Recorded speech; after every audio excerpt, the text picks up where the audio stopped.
अस्सलाम वालेकुम रहमतुल्लाहि व बरकातहू। एक दोस्त ने ये छोटा सा ये पर्चा मुझे भेजा और पूछा कि मुझे इस पर जो सवाल दिए गए हैं, I need the solutions.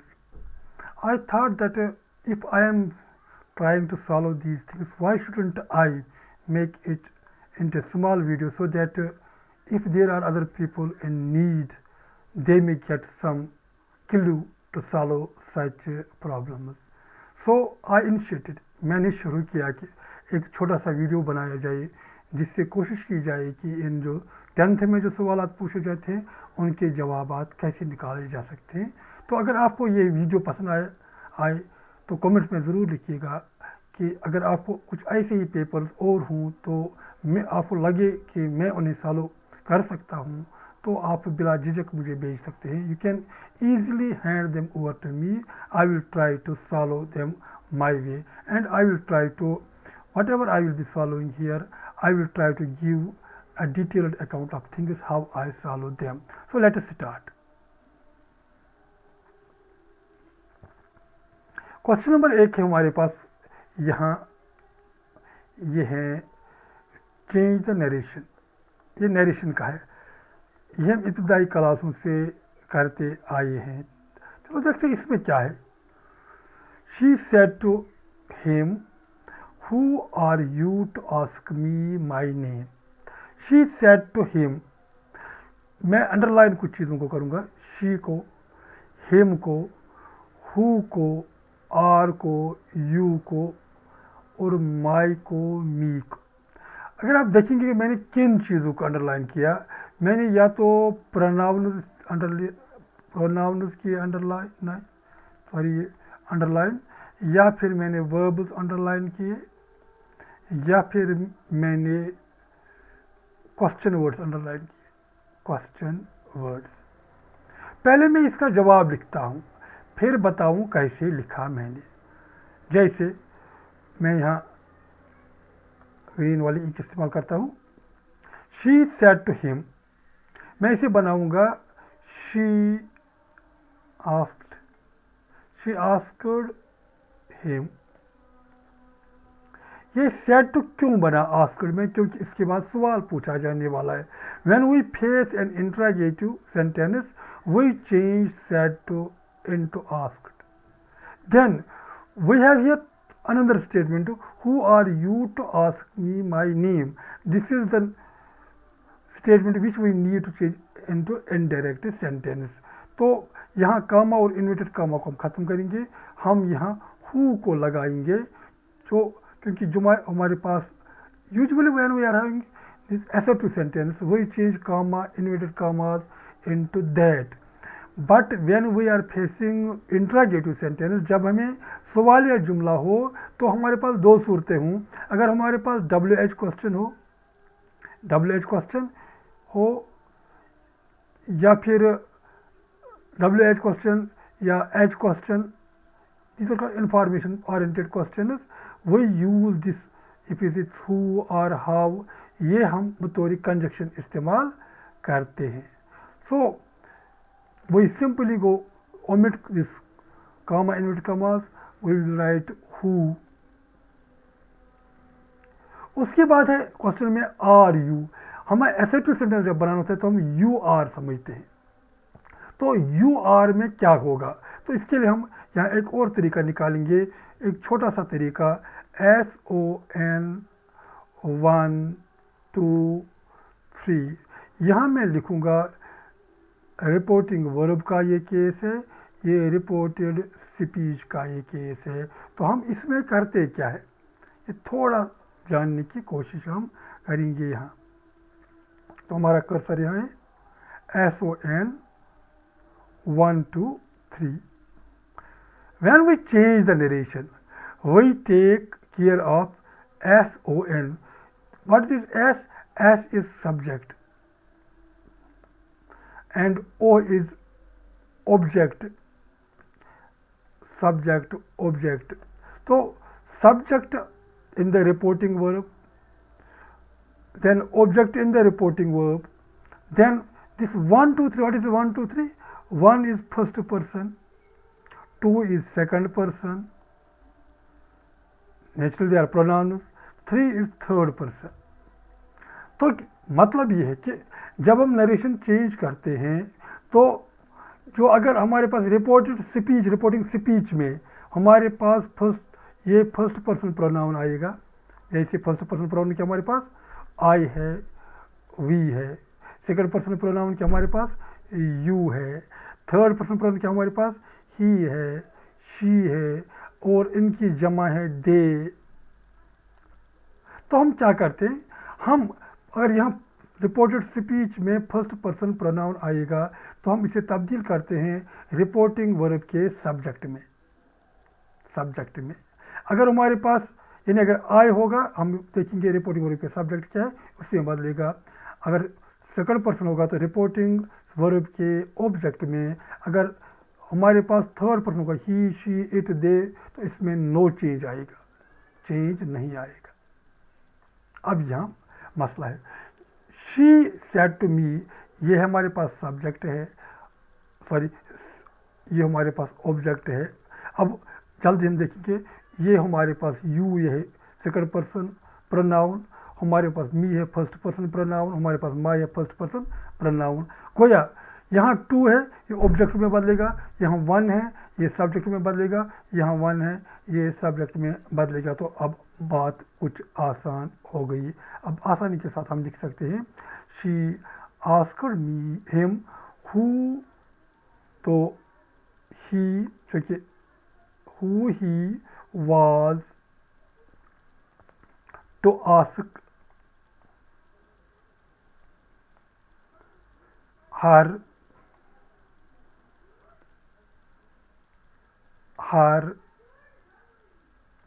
Name. थोड़ा एक बार फिर, she said to him who are you to ask me my name. क्योंकि हु हमारे पास यहाँ कंजक्शन के तौर इस्तेमाल होगा, आर यू चूँकि ये जो हमारे पास है यू ऑब्जेक्ट में चेंज होगा, क्योंकि यहाँ ये सब्जेक्ट इस्तेमाल हुआ तो हिम से ही निकल आएगा, इसलिए हमने ही वहाँ लिखा। तो फिर इसके बाद आर को हमने वाज में बदल दिया, क्यों? क्योंकि हमारे पास रिपोर्टिंग वर्ब है पास्ट में, we are having a rule when reporting verb is in past, while changing the narration we change the tense of the reported speech also in the past. That is why it became he was to ask me। फिर me हमारे पास है first person pronoun, ये change होगा subject में, मगर यहाँ ये object case में है इसलिए शी का हार निकलेगा। फिर माई, यहाँ फिर ये है फर्स्ट पर्सन, ये फिर सब्जेक्ट में चला जाएगा, मगर यहाँ फिर से प्रॉब्लम है, ये यहाँ पॉजिटिव केस में है तो शी का पॉजिटिव हार निकलेगा। तो ये बना she asked him who he was to ask her name. ये वाला हार है ऑब्जेक्टिव केस में और ये वाला है पॉजिटिव केस में। तो मुझे उम्मीद है कि आपको ये समझ आया होगा। तो दूसरी मिसाल की तरफ हम देखते हैं। Let us see another example. Yes. Now our another example is, the student said Hamid sir always comes late। ये assertive sentence है, यहाँ ऑब्जेक्ट नहीं दिया गया है तो सैड ही रहेगा। तो हमारे पास सोल्यूशन ये आएगा, द स्टूडेंट सैड और इन्फॉर्मड, क्योंकि इसके बाद असर्टिव सेंटेंस है इसलिए कामा इन्वर्टेड के कामा के बदले दैट आएगा। फिर हामिद सर हमारे पास प्रॉपर नाउन है, ये कैपिटल ही रहेगा हामिद सर। क्योंकि हमारा रिपोर्टिंग वर्ब पास्ट में है तो ऑलवेज के बाद जो हमारा वर्ब आएगा तो वो पास्ट में चला जाएगा। कम्स के बदले कैम आएगा, कम कैम, लेट के बदले लेट आएगा, आखिर में फुल स्टॉप। तो the student said that Hamid sir always came late. अब तीसरी मिसाल देखते हैं, call the first witness said the जज। ये जो हमारे पास जुमला है दिस इज इम्पेरेटिव सेंटेंस। तो imperative sentence express orders, requests, advices, request or advice, etc. But in this case we are having order, judge passes the order. तो said change होगा ऑर्डर में, द जज ऑर्डर्ड। फिर हमारे पास call the first witness. हमारे पास जब imperative sentence होता है तो हम कामा और इन्वर्टेड कामा को टू में बदलते हैं। कैसे? कामा टू वन टू, फिर टू के बाद वर्ब अपनी फर्स्ट फॉर्म में रहता है। टू कॉल इन्फिनिटिव बन जाता है, to call the first witness. तो यह भी मामला गोल हुआ। अब इसके बाद का sentence, he said alas I am undone. जब भी अल्स किसकी जुमले में आएगा एल्स, तो ये हमारे पास एक्सक्लेमेटरी सेंटेंस आएगा, बनता है। तो एक्सक्लेमेटरी सेंटेंस में क्या होगा? ही सेड, सेड हमारे में बदल जाएगा ही एक्सक्लेम्ड,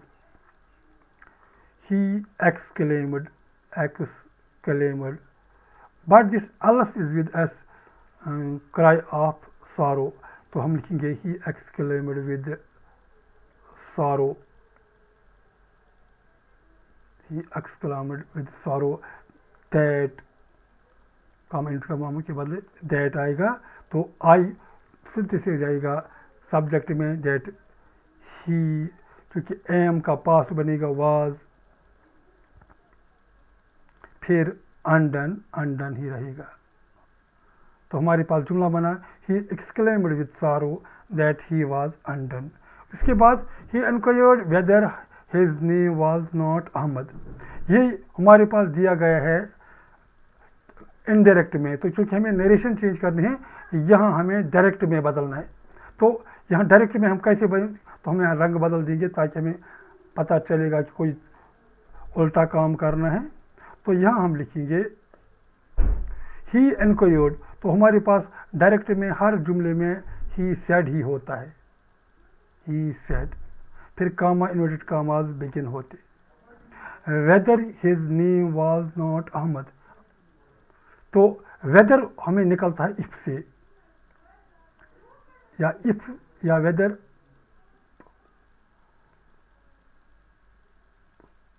सॉरी।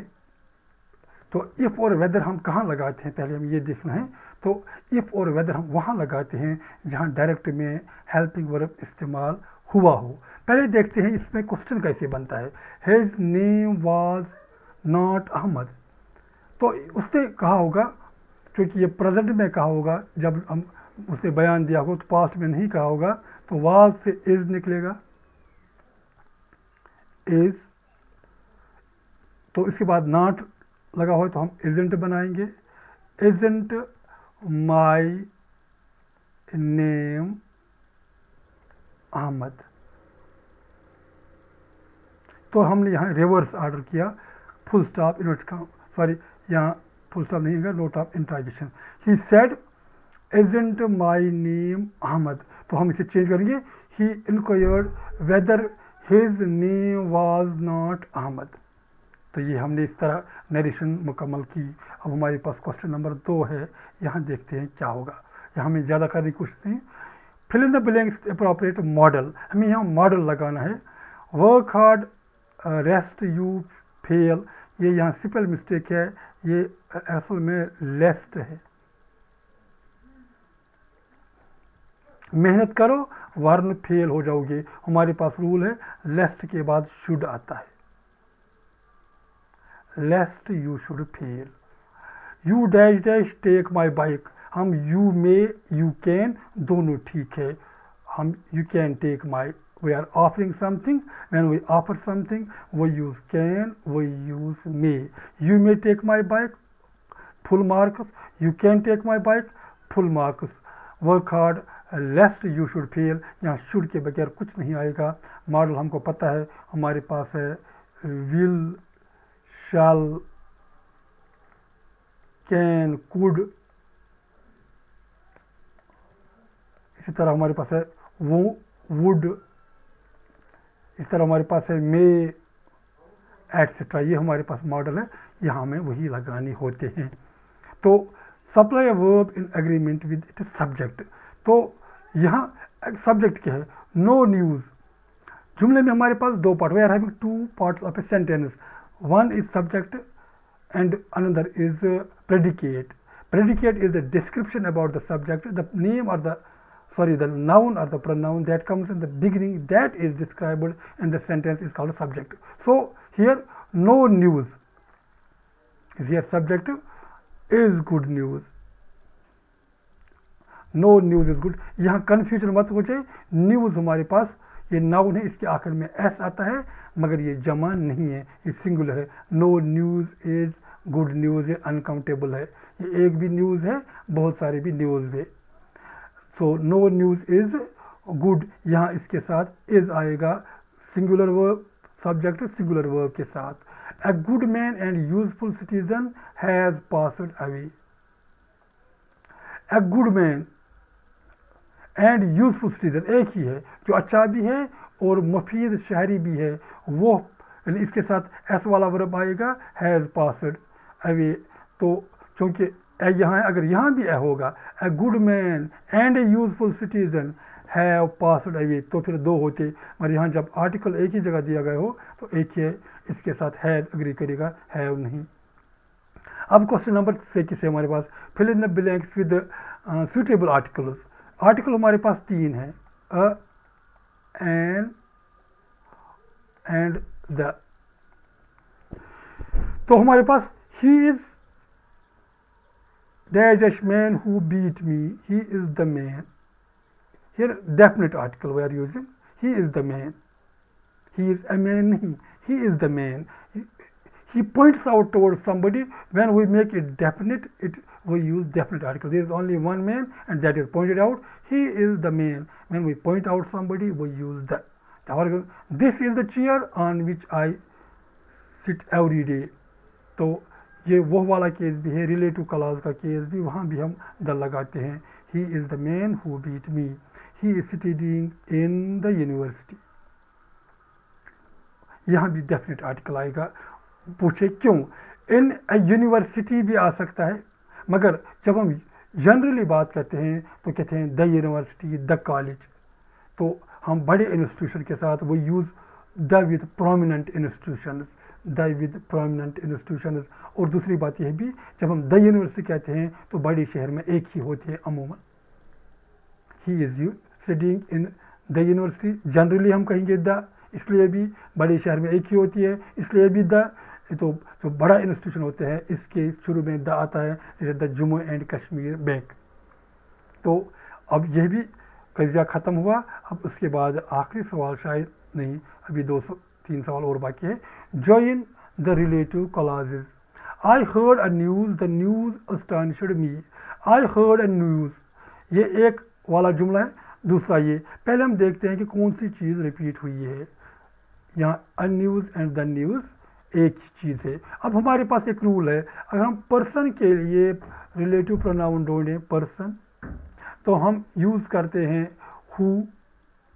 अगर हम थिंग के लिए इस्तेमाल करें, हम हु इस्तेमाल करते हैं। अगर हम थिंग के लिए करें इस्तेमाल तो हम विच इस्तेमाल करते हैं। अगर हम प्लेस के लिए इस्तेमाल करें, PLAC प्लेस, तो हम वायर इस्तेमाल करते हैं। तो पर्सन के लिए हम हु इस्तेमाल करते हैं।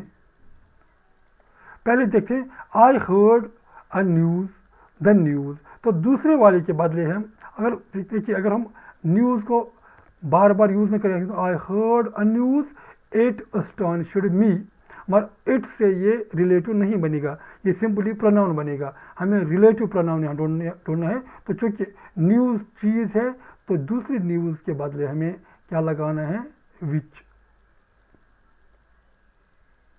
तो जुमला क्या निकलेगा हमारे पास, तो हमारे पास जुमला आएगा ऐसा, आई heard a news, I heard a news. और आप देखेंगे यहाँ भी स्पेल मिस्टेक हुई है, न्यूज़ के आखिर में एस नहीं, विच अस्टॉनिश्ड मी, अस्टॉनिश्ड मी।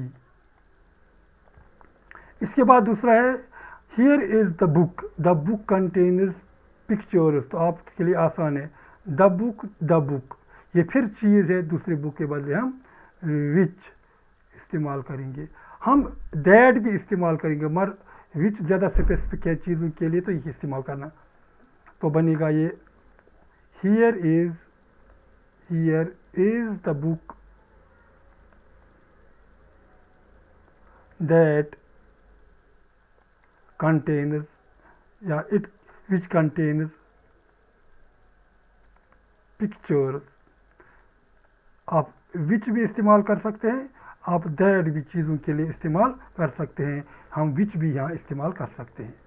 तो ये हमारे पास हुआ रिलेटिव क्लॉज। अगर हमारे पास किसी जगह के बारे में कहा गया तो हम वायर इस्तेमाल करते हैं, शर्त यह है कि पहले जुमले में इस्तेमाल किया गया हो हियर या दियर। जब दियर या हियर आएगा तब ही रिलेटिव प्रोनाउन जो हमारे पास, दरअसल वो रिलेटिव प्रोनाउन नहीं, वो रिलेटिव एडवर्ब है। तो वो रिलेटिव एडवर्ब भी जिस क्लास के सबसे पहले आता है वो रिलेटिव क्लॉज कहलाता है, और रिलेटिव ये प्रोनाउन भी। इसके बाद वाला ग्रामर से ताल्लुक़ नहीं रखता। Account for means to explain, इसमें ज़्यादा करने की ज़रूरत नहीं। Differ with means to disagree, then kept back not promoted. तो आगे बढ़ते हैं।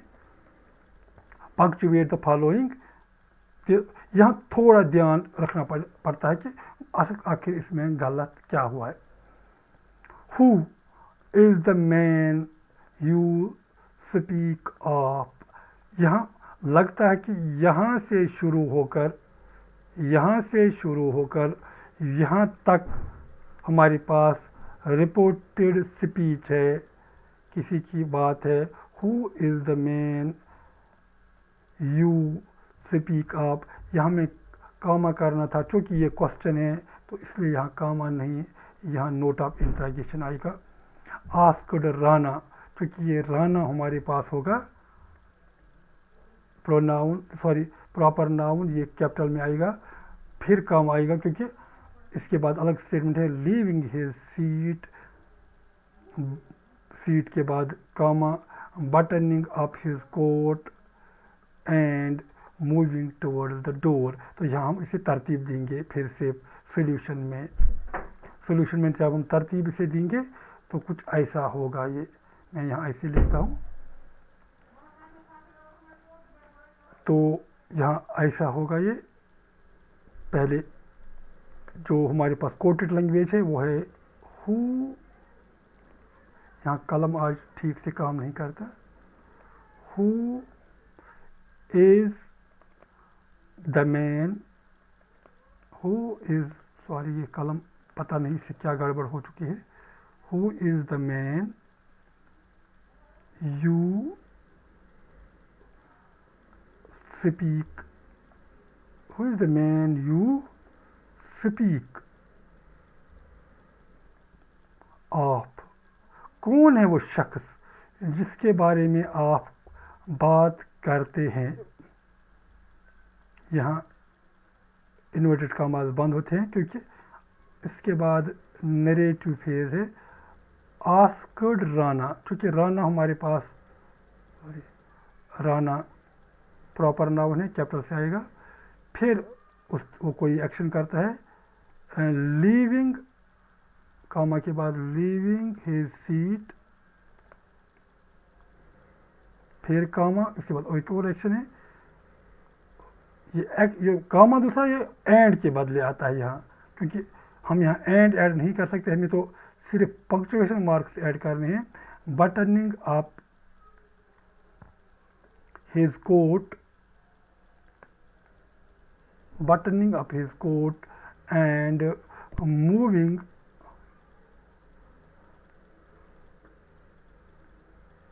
towards